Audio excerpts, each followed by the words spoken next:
terrify to paralyze. That is Trump and Stephen Miller's game. And I want you all to take the hook out of your mouth that you're all carrying around. Because the second he does anything intentionally to scare you, it's like your fish that run to the hook and shove it in your mouth.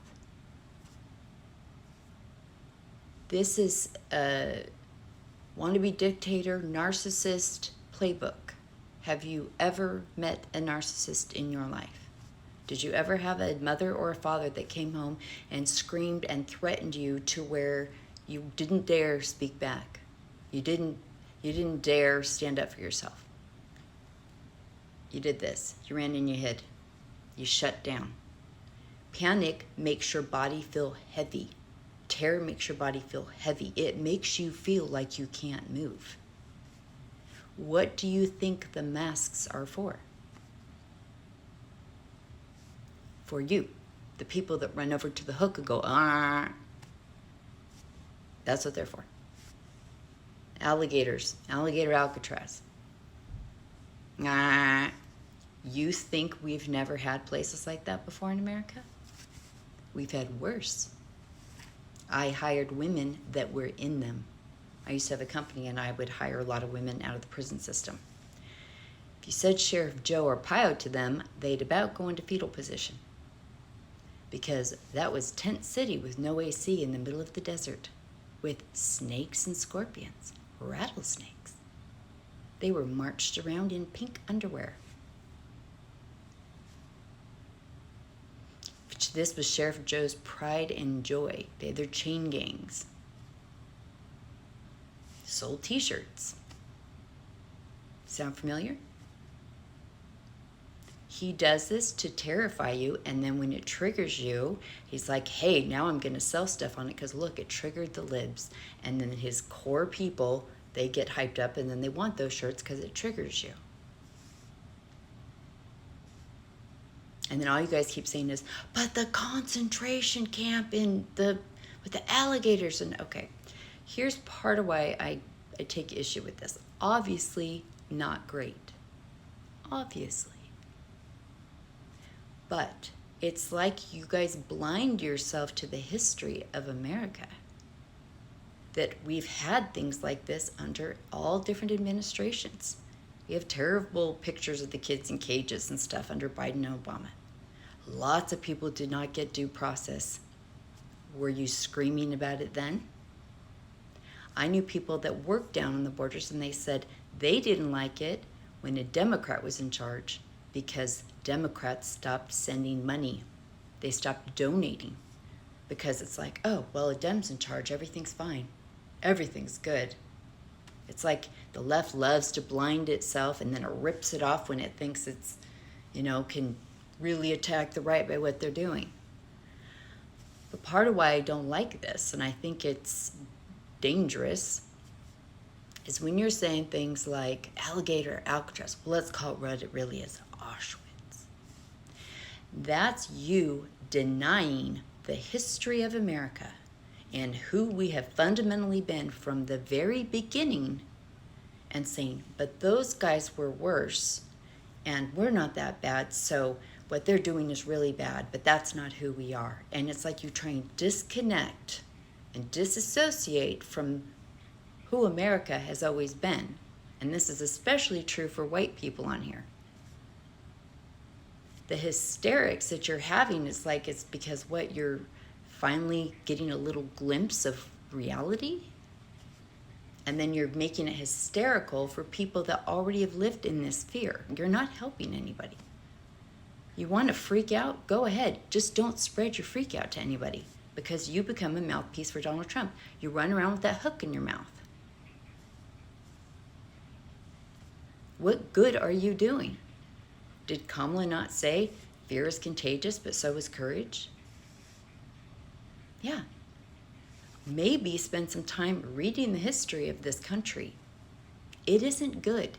We've always been this way.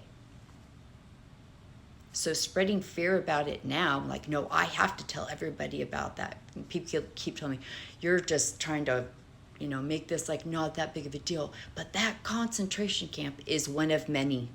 that have always been here. What were you doing about it then? Were you running around freaking people out about it? The big bill. Yeah, it sucks. But the things that are going to happen are over 10 years. We can impact that. We can stop that. We just got to take the White House back. We got to win the midterms. But you guys make it so much harder when you let the terrify paralyze. It's like you guys want to get yourself ramped up so that it will cause you to do something or get everyone so scared you'll shut down. I can't even tell. But in general, trying to ramp everybody up to get so scared that they actually are so angry that they go do something, that usually backfires because it usually shuts people down. That's why I talk about being calm, being grounded, because then you have time to access the parts of you that you're going to need to do what you're going to do. And here's the other thing. If you think riling everybody up and then everyone's just going to take to the streets is what's going to happen, almost for sure that's not. Because what history tells us is there's just going to be a moment where somebody flips out. Someone says, F you, I'm not doing it. And then finally people rally behind them. Right? We have Rosa Parks saying, I'm done. And then people started to rally, and then that took time to work itself through. I've had experiences like that where, like, my kids were in a charter school and they were stealing money. They weren't actually teaching the kids. I started to figure it out. I was trying to go to the leadership. They were all Mormons, which is a cult, so no one would listen to me. The principal of that school was a very beloved Mormon, and I kept trying to point it out, and I started getting freaked out because I knew the kids weren't being educated. Other parents were coming to me. Everyone's freaking out, but everyone's paralyzed because all they're doing is talking about, did you know what he did? Do you know what he said? And there was no action. And then one night, I said, I'm shutting the school down. Called the police. That principal met up with me. I brought receipts for everything I donated and bought for that school. And I emptied the school of the furniture so that there would be no denying that there was a problem.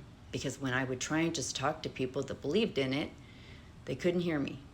So I thought, well, I guess if everything's gone, they're going to have a conversation. And that's what happened. And then it got shut down. But everyone kept coming to me, what do we do? What do we do? What do we do? And no action, just terrorizing each other. And then suddenly someone went, I'm done. And then people showed up to help me, and we emptied the school, and that was that. But that was months of people panicking and just talking and scaring each other. But the scaring didn't change anything. It was me taking in all the information and then finally going, yeah, I'm done. And I calmly went down there, and I did it, and that principal was in there screaming in my face what a effing B I was, and how dare I, and who do I think I was. I just kept going. I didn't even look at him. You're giving them everything they want. You're spreading the terror, and that's going to paralyze everybody. And you're ignoring the history of this country when you focus on what he's doing, as if it's the first time it's ever happened. It's not smart to do that. It's important to own the history of this country and know that we all have played a part in getting us where we are now. It wasn't just one side, because then we victimize ourselves. We all did this. We all have turned a blind eye to things here and there. All of us.